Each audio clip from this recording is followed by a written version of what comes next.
ছোটোবেলায় আমার আম্মাকে দেখতাম এরকম ডেকচি হাঁড়িতে রান্না করতে। সেই ফিলিংসটা আজ আমার কাজ করেছে। আসসালামু আলাইকুম, আমি হুমায়রা লিজা আবারও একটা ছোট্ট ভিডিও নিয়ে আসলাম।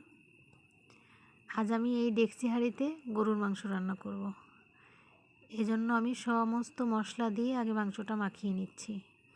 দেখতেই পারছেন, আগে থেকে পরিষ্কার করে রাখা মাংসগুলোর উপর আমি কাটা পেঁয়াজ, রসুন এবং কয়েক ফালি কাঁচামরিচ দিয়ে দিলাম। একে একে সমস্ত মশলার উপকরণগুলো আমি দিয়ে দেব এখন।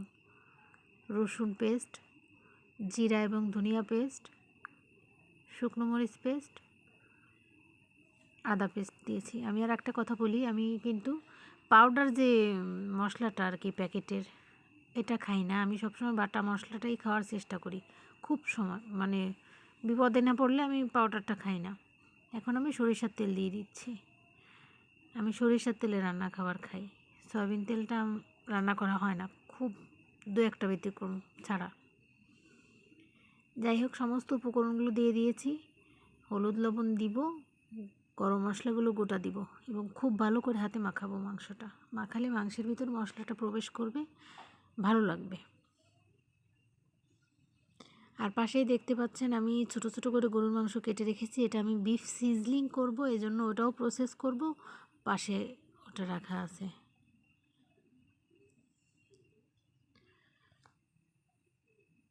প্রথম ভিডিওতে ভয়েস দিতে অনেক বেশি জড়তা কাজ করে, আমারও কিন্তু করতেছে। কতবার দিয়ে ডিলিট করা লাগে তা আর কি বলবো, বলার কোনো অপেক্ষা রাখে না। এত কষ্ট করে ভিডিও করি, তারপরে যদি আপনারা না দেখেন তাহলে কষ্টের আর শেষ নেই। আমার এই পেজটা একদমই নতুন, তেমন ভিউ হয় না, তারপরও শুরু করলাম। চেষ্টা করি, আল্লাহ ভরসা। চেষ্টা তো করতে সমস্যা নেই নাকি? ইনশাআল্লাহ চেষ্টা করতে করতে একদিন সফলতা আসবে, এটা আমার বিশ্বাস। মাংসটা খুব ভালো করে মাখাতে হবে। দেখুন, আমি কিন্তু কোনো চামচ বা খুন্তি কিছুই ব্যবহার করিনি, আমি হাতেই মাখাই। কারণ মাখানোর মধ্যেই মূলত মাংসের স্বাদ। মাংসটা ভালোভাবে মাখালে মশলাটা খুব সহজে মাংসের মধ্যে প্রবেশ করে।